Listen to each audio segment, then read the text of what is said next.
Bom dia, graça e paz. Eu me chamo Lucas, sou pastor da Igreja Cristã Evangélica do Jardim Cruzeiro do Sul. Temos também a nossa congregação no Jardim Imperial. É um prazer, neste momento, estarmos reunidos para compartilhar a palavra do Senhor, meditarmos nela.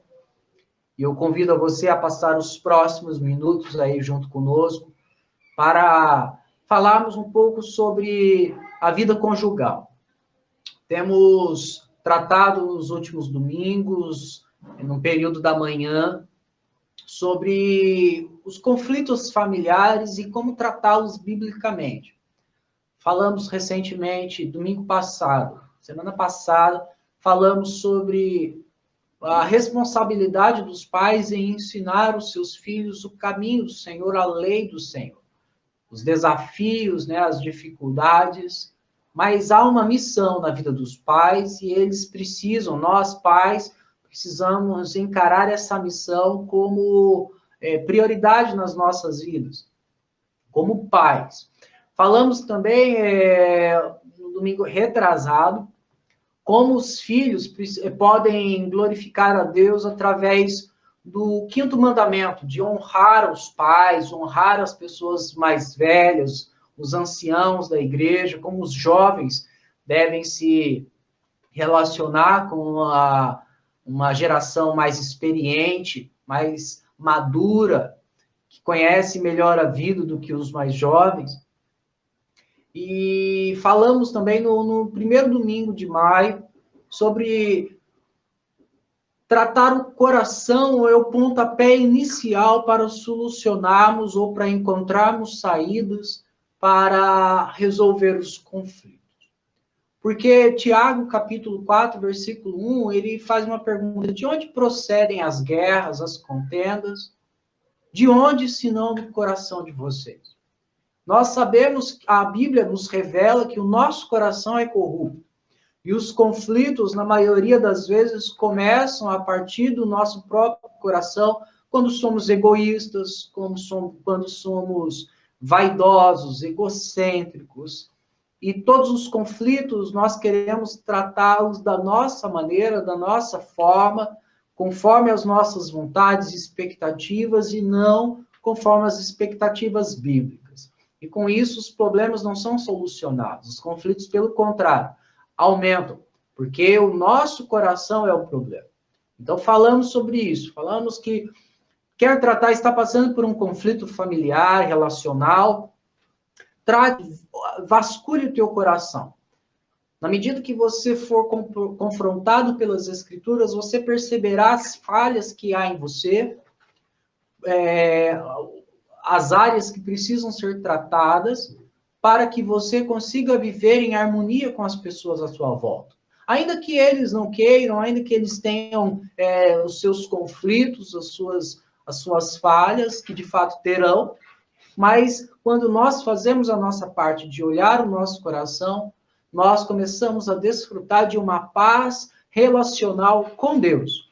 E uma vez que nós temos uma paz com Deus, conseguiremos enfrentar esses conflitos aqui na Terra, com os nossos relacionamentos, de uma maneira mais sadia, não dependendo da outra parte, e sim do nosso compromisso, nossa responsabilidade com Deus.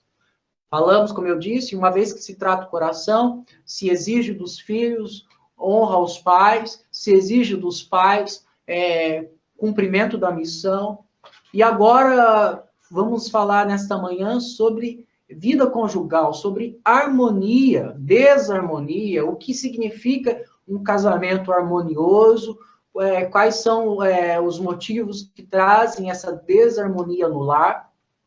Estamos vivendo momentos difíceis, esse período de quarentena, pandemia, onde os problemas não estão surgindo, eles estão apenas se manifestando, sendo percebidos de uma maneira mais clara, coisa que antes não acontecia.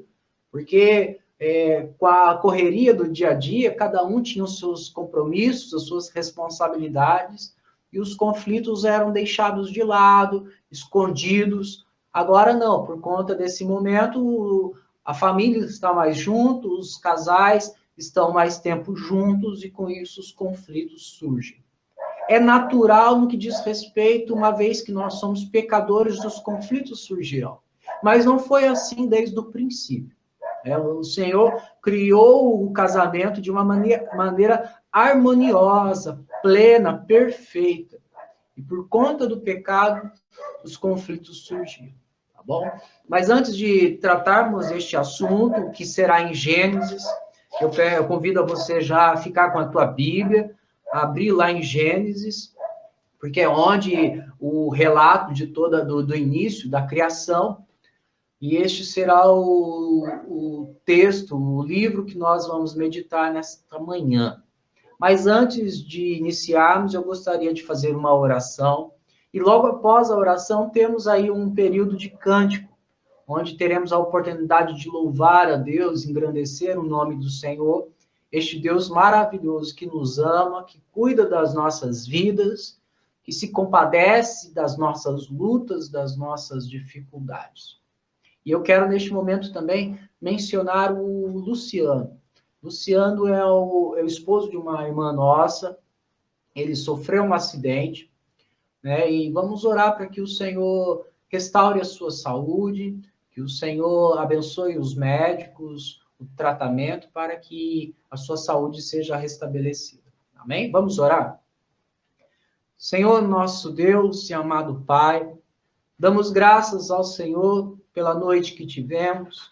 Obrigado, Senhor, pelo dia que começa, pelo dia que se iniciou, pela oportunidade que o Senhor nos dá de meditarmos na Tua Palavra, em especial falarmos nesta manhã sobre vida conjugal, sobre relacionamento entre o esposo, a esposa, e a importância de buscarmos a Tua vontade nas nossas vidas, para que como casal, como indivíduo, venhamos a cumprir a nossa missão. Missão essa que o Senhor nos deu. Oramos, ó Deus, por cada família representada nesta manhã, por cada lar, ó Deus, que está reunido com o propósito de cultuar ao Senhor. Embora não estejamos num culto público fisicamente, mas cada lar está adorando, servindo, cultuando ao Senhor. Oramos por aqueles que estão desanimados, abatidos espiritualmente. Oramos também por aqueles, ó Deus, pedimos por aqueles que estão enfermos.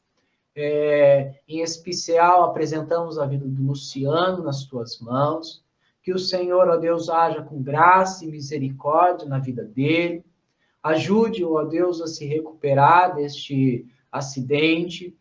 Que o tratamento a qual ele está passando venha surtir os efeitos que os médicos esperam, desejam, para que tão logo a saúde dele seja restabelecida. Também abençoa toda a sua família, dê paz aos seus corações, ó Deus. Pedimos ao Senhor que o tempo que passarmos aqui, sejamos confrontados pela Tua Palavra, Deus, mas para isso precisamos da compreensão que só o Senhor pode nos dar. Porque somos incapazes de conhecer a Tua mente, conhecer a Tua vontade, mas em Cristo Jesus nós temos a mente de Cristo e através do Espírito Santo o Senhor nos proporciona a compreensão. Que assim seja nessa manhã. É assim que oramos, gratos, no nome santo de Jesus. Amém. Quero passar neste momento para a equipe de cântico.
bênção, né, irmãos? Gostoso ver aí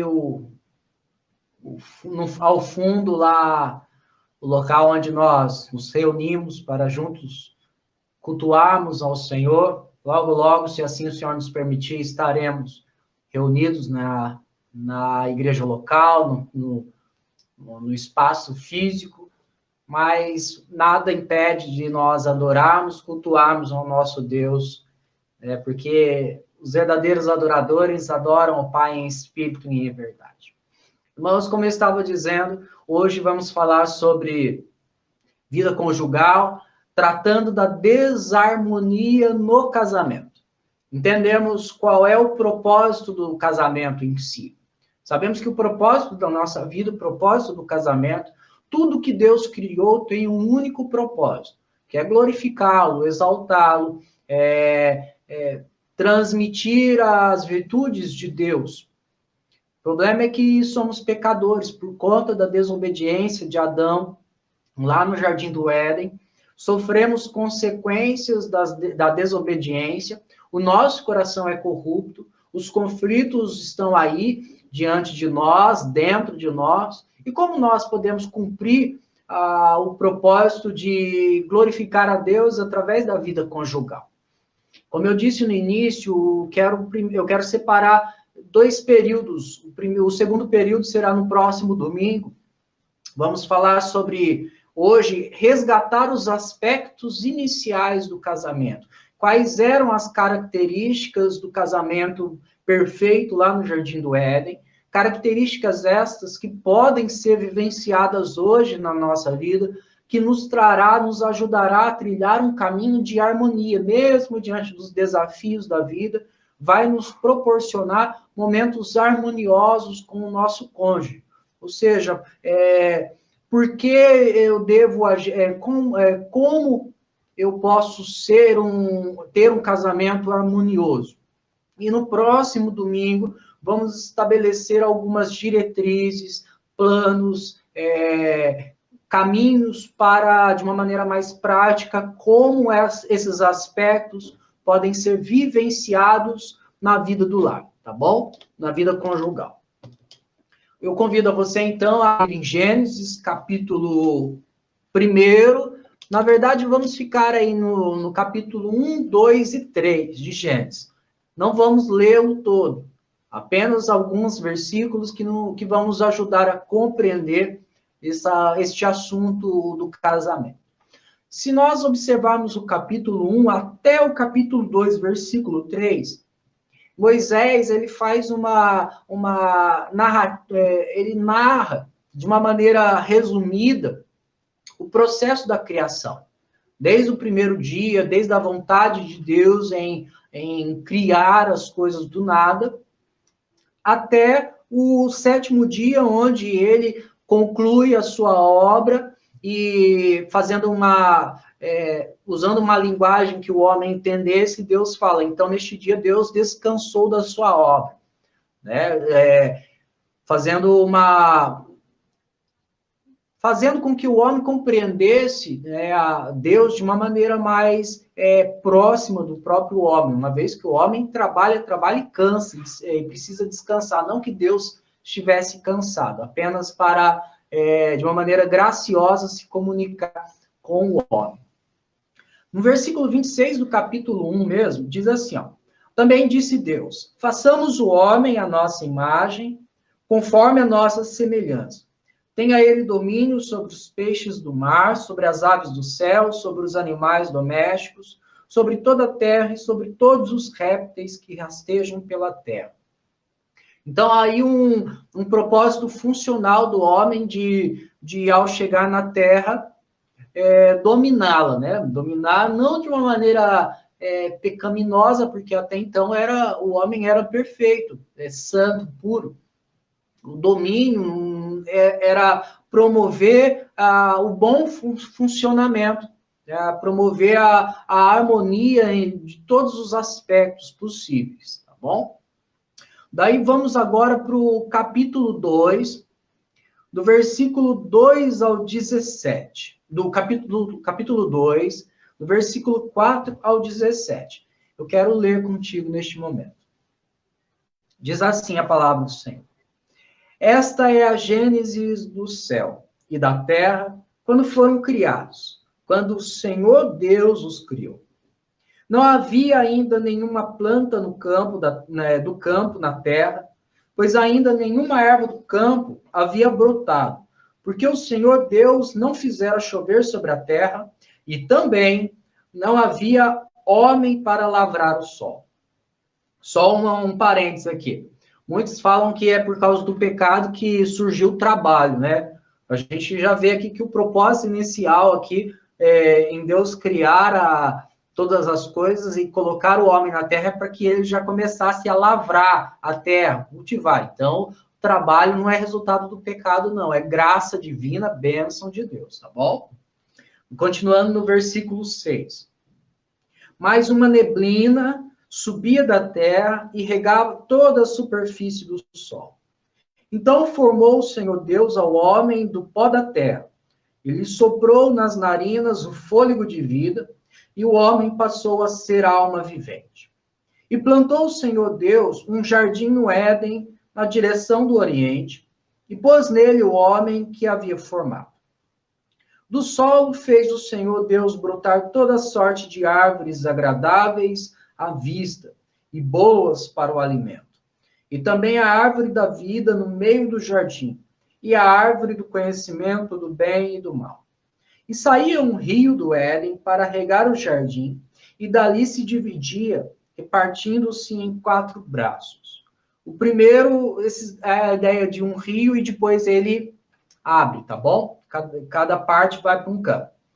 O primeiro chama-se Pison, e é o que rodeia a terra de Havilá, onde há ouro. O ouro dessa terra é bom, também se encontram lá o bidélio e a pedra de ônix. O segundo rio chama-se Gion, e é o que circunda a terra de Cuxi. O nome do terceiro rio é Tigre, e é o que corre pelo oriente da Síria, e o quarto é o Eufrates. Tomou, pois, o Senhor Deus ao homem, e o colocou no jardim do Éden, para cultivar e o guardar.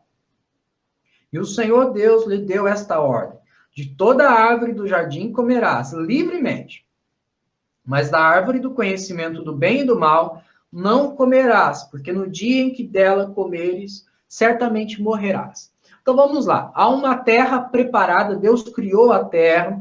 Deus não, a princípio ali, a impressão que temos é que a terra não estava preparada para o homem. Tinha-se o propósito de Deus é fazer com que o homem, ele, ao ver a terra própria, a terra saudável, ele pudesse, então, ir cultivando o jardim que Deus plantou. Então, Deus planta o jardim, coloca o homem lá, e agora o homem, a partir desse jardim perfeito, começa a cultivá-lo e expandir o jardim. Nós vemos no versículo 15 ao 17 que Deus colocou o homem no meio do jardim para cultivar e o guardar. A ideia do cultivo é você... Vamos imaginar que você tem uma horta, você está cultivando uma horta. Todo mundo deseja ver a horta crescendo, né, expandindo. Quem tem terreno, quem tem espaço, o objetivo é cultivar para que produza mais frutos. E a ideia do guardar é proteger a integridade daquele jardim. Por isso que Deus coloca algumas diretrizes e a lei de Deus. Fala, ó, você não pode comer daquela árvore. No dia que você comer, você vai morrer. Se o homem obedecer à lei de Deus, ele vai proteger a integridade do jardim.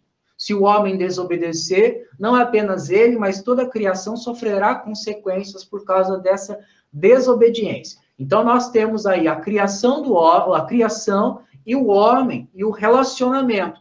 O homem, ele precisava cultivar e guardar a criação, o jardim de Deus, e expandi-lo aos poucos, né? Nós, então, vemos... agora vamos falar sobre a criação do casal. Por que não a criação da mulher? às vezes a impressão que dá é que Deus fez o homem, daí depois pensou, poxa vida, não está faltando alguma coisa, vou criar a mulher, né? Não, Deus, ele criou o homem, a gente vai falar um pouquinho mais sobre isso, mas Deus criou o homem pleno, e a partir da humanidade do homem, o primeiro homem, ele separou e fez macho e fêmea, tá bom? A gente vai entender um pouquinho mais sobre isso. Vamos ler no versículo 18 ao 24 do capítulo 2.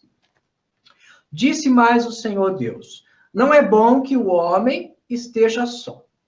Far-lhe-ei uma auxiliadora que lhe seja idônea. Havendo, pois, o Senhor Deus formado da terra todos os animais do campo e todas as aves dos céus, trouxe-os ao homem, para ver como este lhes chamaria. E o nome que o homem desse a todos os seres viventes, esse seria o nome deles. Deu nome o homem a todos os animais domésticos, às aves do céu e a todos os animais selváticos para o homem. Todavia não se achava uma auxiliadora que lhe fosse idônea. Então o Senhor Deus fez cair pesado sono sobre o homem, e este adormeceu, tomou uma das suas costelas e fechou o lugar com carne.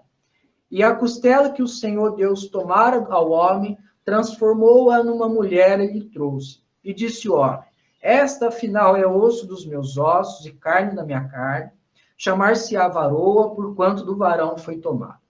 Por isso deixa o homem pai e mãe e se une à sua mulher, tornando-se os dois uma só carne. Então, nós temos aí Deus, logo de início, no versículo 18 dessa parte que nós lemos, Deus falando, não é bom que o homem esteja só. Por que que Deus fala que não é bom que o homem esteja só? Por que que Deus, então, logo de início, já não criou o casal, né? Para que o homem não experimentasse nenhuma frustração. Será que o homem estava frustrado? Será que o homem olhava para os animais e falava, poxa vida, olha, todo mundo tem um casalzinho, todo mundo tem um par e eu estou sozinho aqui, trabalhando sozinho. Precisamos entender que o homem ali, ele era completo em si ele se satisfazia, porque ele foi criado pleno diante de Deus. Então não havia infelicidade, nem sentimento de ser incompleto. O homem, ele estava completo em si no que diz respeito à funcionalidade. Ele cumpria todas as funções de uma maneira perfeita, plena. Mas então por que Deus fala que não é bom que o homem esteja só? Agora, há o aspecto relacional que o homem ainda não experimentava. Precisamos lembrar que Deus, nós cremos na Trindade, que Deus é um Deus que se relaciona entre si, e não apenas em si, não é um único Deus que se relaciona consigo mesmo, mas é um único Deus que se relaciona entre si. Existe o Pai, o Filho e o Espírito Santo que compartilham da mesma essência e se relacionam. Então, Deus precisava fazer com que o homem compreendesse este relacionamento maravilhoso. E como Deus iria fazer isso? Primeiro, eu vou criar o homem completo em si, pleno em si, para que ele me compreenda, vai ser necessário depois eu separá-lo para que ele passe a, então, interagir consigo mesmo, com uma outra parte da sua vida. Então, Deus separa, o homem está completo em todos os seus atributos, funções, e Deus faz uma divisão para que o homem busque a outra parte para novamente se unirem e serem plenos, únicos, diante de Deus em sua plenitude. E diante desse relacionamento entre homem e mulher, o homem teria então condições de compreender a complexidade de Deus. Se o homem estivesse apenas satisfeito em si, ele não compreenderia a essência relacional da Trindade, do Deus que se relaciona entre si, não apenas em si. Tá bom? Então vamos lá. Deus conduz o homem para um relacionamento de interação com a outra parte dele, que daí Deus separa o macho e a fêmea, para que juntos se unam e se multipliquem, tá bom? Então agora não é apenas um cultivando o jardim, e sim dois cultivando o jardim. Um cumprindo uma parte que foi lhe designada, e o outro complementando, cumprindo a sua parte que também lhe foi designada. E juntos conseguem cultivar o jardim da mesma forma que foi no início, quando o homem foi criado como um único indivíduo, tá bom? Então, Deus separa para que o homem se una, se relacionando e cumprindo a sua função de cultivar, de guardar o jardim. Então, nós temos um casal agora que pode se multiplicar e expandir ao mesmo tempo o jardim, pegando uma plantinha aqui que Deus criou, perfeita, e plantando em outros locais, e olha só que beleza, vai se expandindo o jardim, a humanidade vai se expandindo, e o propósito de Deus de ser glorificado por meio da sua criação também começa a ser expandido, espalhado pela terra. Isso seria maravilhoso. Olha o que diz no versículo 24. Por isso deixa o homem pai e mãe, e se une à sua esposa, tornando-se uma só carne, para cumprir a missão.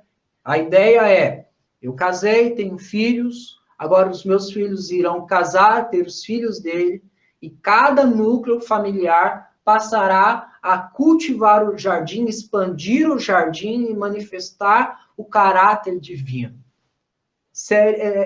Deveria ser maravilhoso, né, estar neste momento. O problema é que nesse processo de expansão houve o pecado. Vamos lá para o versículo 3, apenas o versículo 1. Mas a serpente, mais sagaz que todos os animais selváticos que o Senhor Deus tinha feito, disse à mulher, é assim que Deus disse, não comereis de toda a árvore do jardim, e nós nós já temos em mente a conversa ali de Satanás com Eva, e consequentemente Eva convence Adão a pecar, a comer do fruto. Então há um colapso, uma desarmonia, tanto no relacionamento do homem para com Deus, porque por causa do pecado o homem se esconde de Deus, ele já não tem mais esse relacionamento sadio com Deus por conta do pecado, desobediência. Ele não tem mais um relacionamento sadio com a sua própria esposa e vice-versa. No versículo 25 do capítulo 2, ora um ao outro, homem e sua mulher estavam nus e não se envergonhavam. Então havia uma naturalidade, um relacionamento perfeito, santo, e agora este relacionamento foi corrompido, e o homem agora tinha vergonha um do outro diante de Deus, haveriam conflitos, e não apenas conflitos entre o casal, mas com toda a criação. Deus fala, a partir de hoje, agora os abrolhos surgirão de uma maneira desordenada, vocês terão mais trabalho pela frente, né? O próprio processo de expansão do jardim e a multiplicação da humanidade será um processo mais doloroso, mais difícil.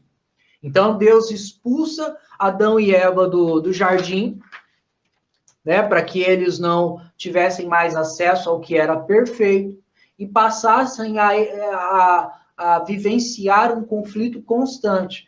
Mas note que a missão de expandir o Jardim do Éden não foi tirada do homem. Ele ainda deveria cultivar, ele ainda deveria expandir, arar a terra, porém com dores, porém com cansaço, com fadiga, por causa do pecado, por causa da ação do pecado. Então, nós temos aí o desequilíbrio, tanto no relacionamento com Deus, quanto no relacionamento conjugal e com a criação. Nós temos aí a missão que ainda precisa ser cumprida pelo casal. O homem e a mulher, eles precisam cumprir a missão de expandir o reino de Deus, de proclamar as virtudes de Deus. Mas, por outro lado, nós temos aí o pecado, que vai trazer consequências duras neste processo de expansão. Então, O objetivo neste momento é resgatar os aspectos iniciais que Deus colocou lá no Jardim do Éden, no casamento, que funcionava de uma maneira plena, e aplicá-lo na nossa vida hoje, no nosso relacionamento conjugal, para que os conflitos, para que a harmonia seja vivenciada no lar, para que os conflitos sejam solucionados e o casal passe a experimentar um momento de equilíbrio nos relacionamentos, tá bom? Não será uma tarefa fácil. O pecado, ele traz sérias consequências e nós teremos que lutar dia após dia contra o pecado. Então, quais são esses aspectos de um casamento harmonioso? Quais são os parâmetros que eu posso usar para identificar se o meu casamento é um casamento harmonioso ou não? Porque lembrando que não necessariamente a ausência de conflitos revela um casamento harmonioso. O que pode estar acontecendo muitas vezes é apenas passar por cima do problema, ignorá-lo e fingir que ele não está lá. E cria-se uma falsa sensação de que o casamento está indo bem. Então, o objetivo é estabelecer esses 3 aspectos e, a partir destes 3 aspectos, nós identificarmos se o nosso casamento se enquadra num casamento harmonioso, está caminhando para um casamento harmonioso ou não. Primeiro aspecto de um casamento harmonioso é a interação. No versículo 18, Deus diz: não é bom que o homem esteja só. O homem precisa se relacionar. Há uma necessidade de relacionamento, de relacionar-se. Não viver para si, não viver em si, no seu próprio mundo, no seu próprio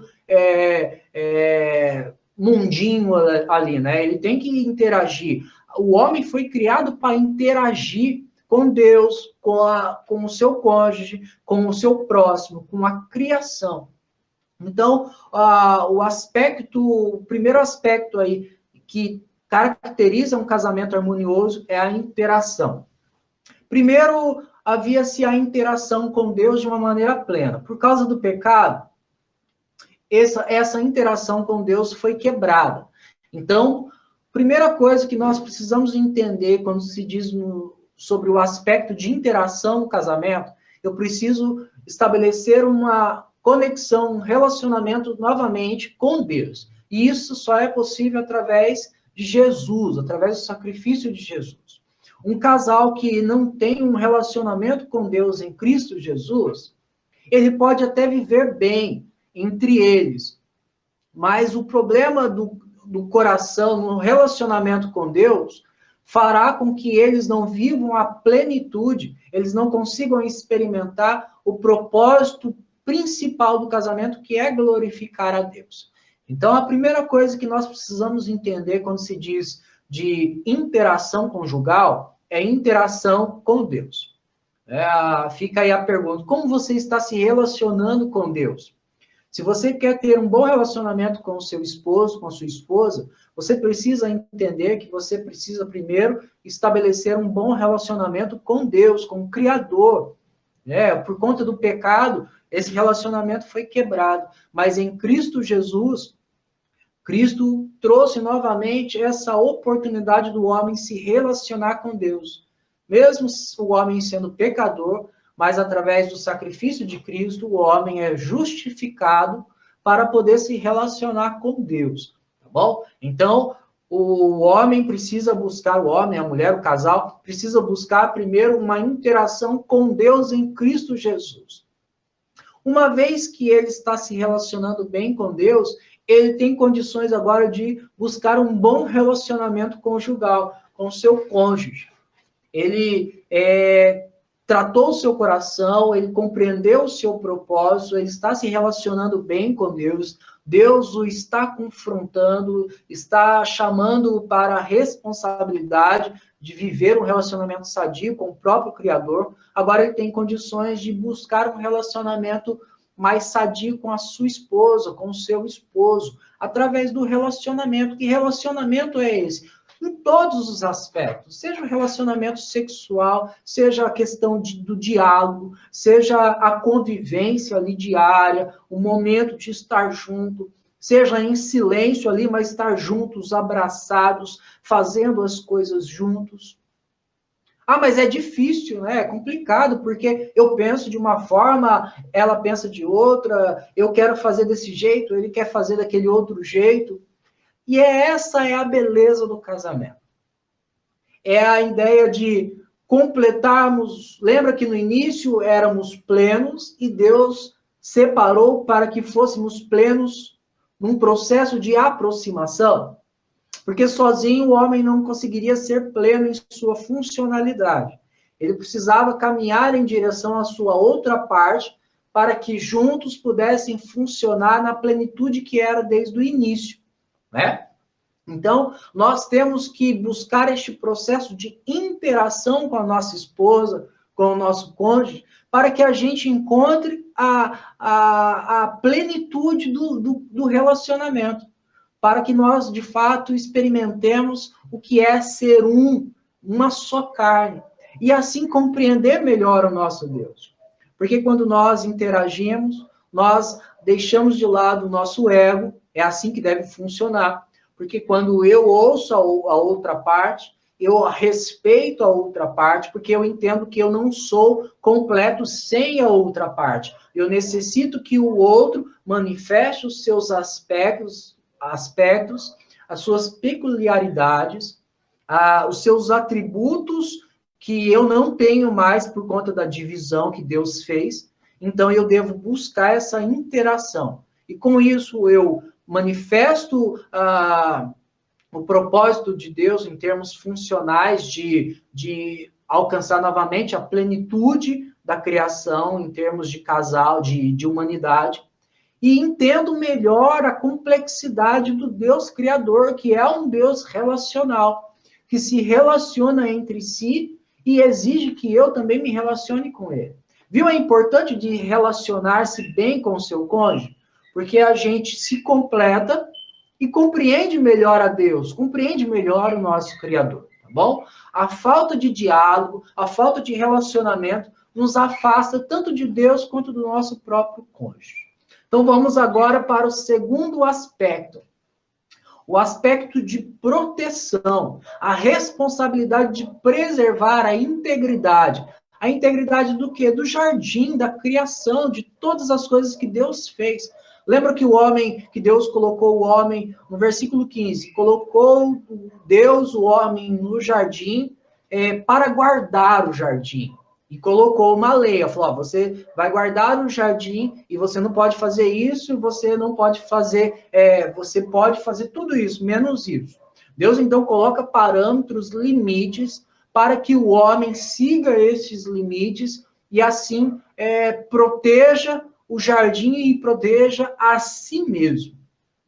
Como nós, então, podemos proteger o nosso relacionamento conjugal? Como nós podemos proteger o nosso lar e, consequentemente, proteger o mundo, proteger todos os relacionamentos, a igreja, zelando pela observância da lei de Deus. Muitas vezes nós confundimos proteção com muros altos, com grades, com cercas elétricas, quando Deus está dizendo, eu sou a tua fortaleza, eu sou o teu socorro, a tua proteção. A parte que te cabe é obedecer a minha lei, que você será abençoado, você será protegido, você será guardado do mal. O problema é que a gente quer confiar em carros e cavalos, enquanto nós deveríamos confiar em Deus. Então Deus falou, olha, obedece a minha lei que as coisas continuarão em sua harmonia e você tem a responsabilidade de proteger a lei de Deus e com isso trazer proteção a toda a criação e a si mesmo. Então, se você se você tem o desejo de proteger o seu lar, o seu casamento, os seus filhos, a sua própria integridade no seu relacionamento com Deus, o caminho é a lei do Senhor. Não há proteção familiar, não há proteção conjugal sem lei do Senhor, sem observância aos padrões de Deus, lembrando que a lei do Senhor, ela foi manifesta ao povo de Israel após a saída do Egito, através dos 10 mandamentos. Mas em Cristo Jesus, Jesus apresentou não apenas os 10 mandamentos ali, mas a lei de uma maneira plena, complexa. Lembra que nos 10 mandamentos diz que não se deve matar? E Jesus fala, aquele que pensar mal do outro já está matando. Então, olha, Jesus está mostrando que a lei do Senhor é muito mais do que os 10 mandamentos descritos ali naquele contexto de Israel. É algo muito mais complexo que naquele momento de Israel eles não teriam condições de compreender, porque eles estavam tomados, mergulhados numa cultura pagã, e eles saíram daquela cultura e não adiantava Deus se revelar na sua plenitude. O homem, por causa do pecado, não teria condições de compreender. Mas em Cristo Jesus, Deus começa a revelar a sua lei como era desde o princípio. Então, nós temos que zelar pela observância da lei, buscar andar de acordo com aquilo que Deus estabeleceu para que haja proteção familiar.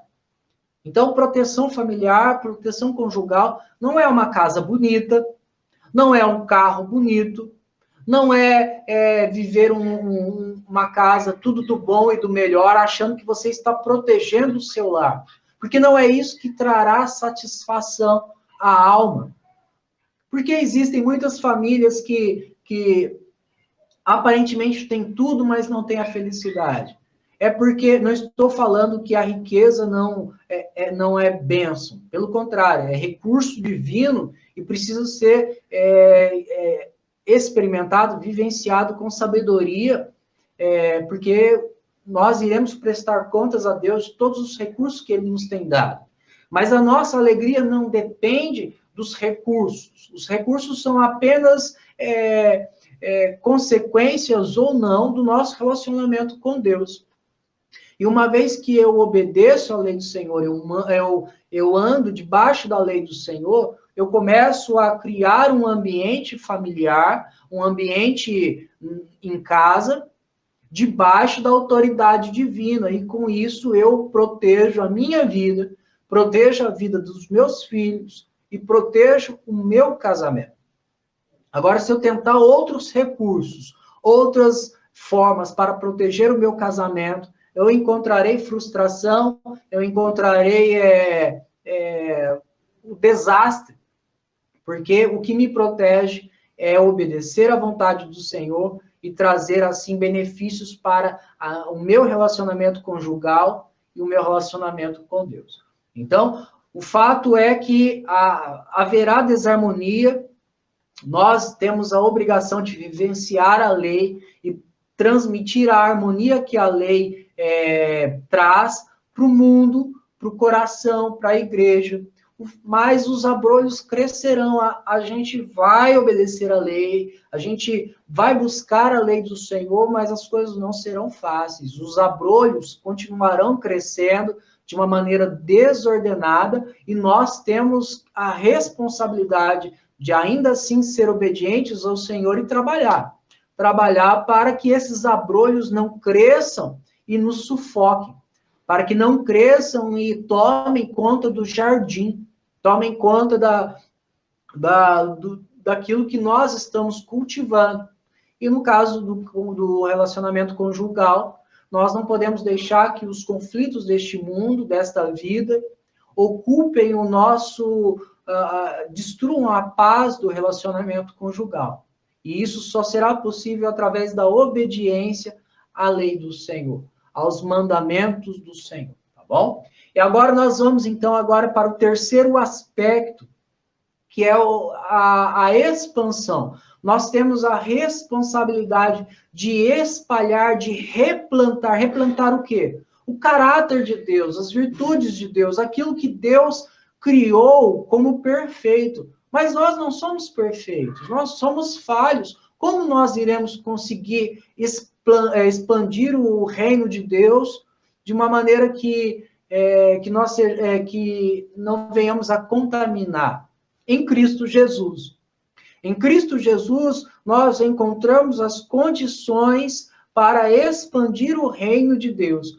Porque nós não estamos expandindo a imagem nossa, que é corrupta, mas sim a imagem de Deus em Cristo Jesus. Nós devemos criar um ambiente harmonioso, com equilíbrio, um jardim perfeito, através de uma vida justa, através da justiça divina. Nós temos que ser justos em tudo que nós vamos fazer. Ao sermos obedientes à lei de Deus, nós iremos expandir a justiça de Deus, as virtudes de Deus. Uma vez que nós não vivenciamos a lei de Deus, o que nós vamos expandir são os abrolhos, são a corrupção. Então, nós precisamos entender que o caráter de Deus em Cristo Jesus é aquilo que nós precisamos expandir. E o nosso casamento é a peça aí, fundamental para expandirmos o caráter de Deus para as outras pessoas. Porque não adianta eu viver um relacionamento conjugal conturbado e achar que no meu individual eu vou conseguir transmitir o caráter de Cristo. Não é possível. Porque transmitir o caráter de Cristo precisa ter início primeiro no seu relacionamento conjugal. E eu vivendo bem o meu casamento, vivendo bem o meu relacionamento com a minha esposa, no caso, com a mulher com o seu esposo, aí é possível nós transmitirmos ao mundo, transmitirmos às pessoas o caráter de Cristo. Expandir a imagem de Cristo, o caráter de Cristo às nações, para que conheçam o Criador. Este é o propósito de vida. Este é o propósito do homem, do casal, de vivenciar um relacionamento com Deus e um relacionamento sadio, debaixo da proteção que a lei de Deus traz, que é viver debaixo da autoridade, do cuidado de Deus, para que possamos expandir o caráter de Cristo através da nossa vida. Viu como que é interessante, ó, a interação, tanto com Deus e conjugal, vivenciando a proteção que a lei fornece, para que possamos expandir o caráter de Deus. Se nós não estamos nos adequando, nos enquadrando nesses três aspectos, o último aspecto, que é a expansão, está sendo totalmente corrompido. Nós estamos espalhando coisas que não glorificam a Deus, que não exaltam a Deus. Lembra quando Jesus disse, aquele que não ajunta, espalha? Não tem meio termo. Se você não transmite a glória de Deus, você transmite a corrupção humana. Você transmite o pecado em seu aspecto maior, mais destrutivo. Mas se você busca se relacionar com Deus, debaixo da sua lei, você vai expandir o reino de Deus, você vai espalhar as virtudes de Deus. Este é um casamento harmonioso, um casamento que cumpre bem a sua função, que é glorificar a Deus. Então, se você não está se relacionando bem com o seu esposo, com a sua esposa, trate deste problema.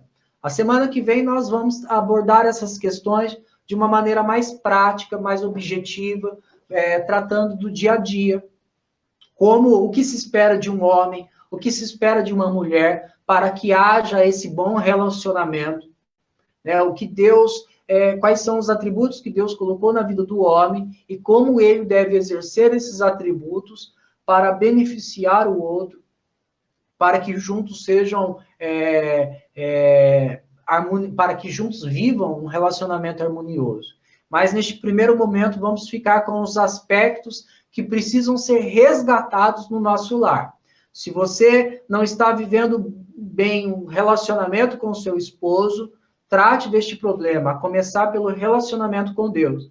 Se você está buscando, se você deseja proteger o seu lar, proteger a sua família, entenda que o caminho que você tem não são muros altos, não é confiar nos homens e nos cavalos, mas sim viver a submissão à lei de Deus.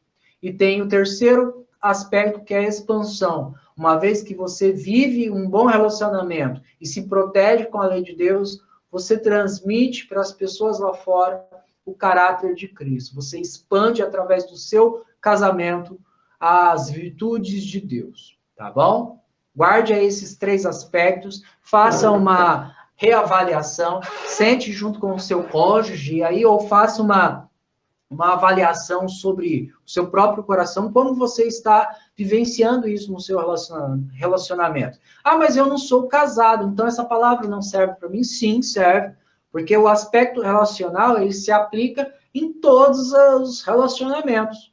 Porque eu trabalho, eu estou na igreja, eu convivo com os meus familiares, então eu tenho que me relacionar de uma maneira correta. E como eu protejo esses meus relacionamentos? Através da lei de Deus para expandir o caráter de Cristo. Vamos orar? Senhor, nosso Deus, amado Pai, queremos mais uma vez agradecê-lo pelo tempo que passamos aqui. Pedimos ao Senhor que nos ajude a compreender cada vez mais a Tua palavra, em especial sobre o tema do casamento, do relacionamento conjugal. Nos ajude a entender como ele foi criado em todos os seus aspectos perfeitos e como nós podemos experimentar, buscar estes aspectos, no caso, o relacionamento, a proteção e a expansão, para que o nosso lar seja um lar harmonioso. Sabemos, ó Deus, que os desafios serão grandes, por isso clamamos ao Senhor que nos ajude, que nos auxilie nesses conflitos, na medida que nós buscamos esses aspectos iniciais do casamento.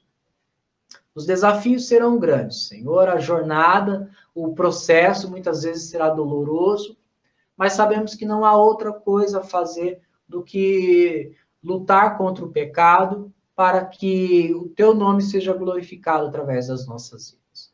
Por isso peço ao Senhor, ó Deus, no nome de Jesus, que abençoe cada lar, ó Deus, cada casal, cada vida, Deus, para que cada dia mais venhamos a resplandecer o Senhor através dos nossos relacionamentos, através da submissão à tua lei e dando um bom testemunho de vida para as nações, para as pessoas à nossa volta, para o mundo que ainda não te conhece.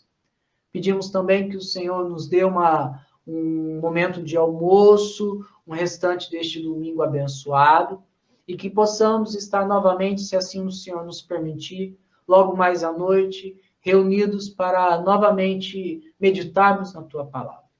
É assim que oramos, Senhor, gratos, no nome santo de Jesus. Amém. Irmãos, então esta é a palavra que eu gostaria de compartilhar com os irmãos nesta manhã.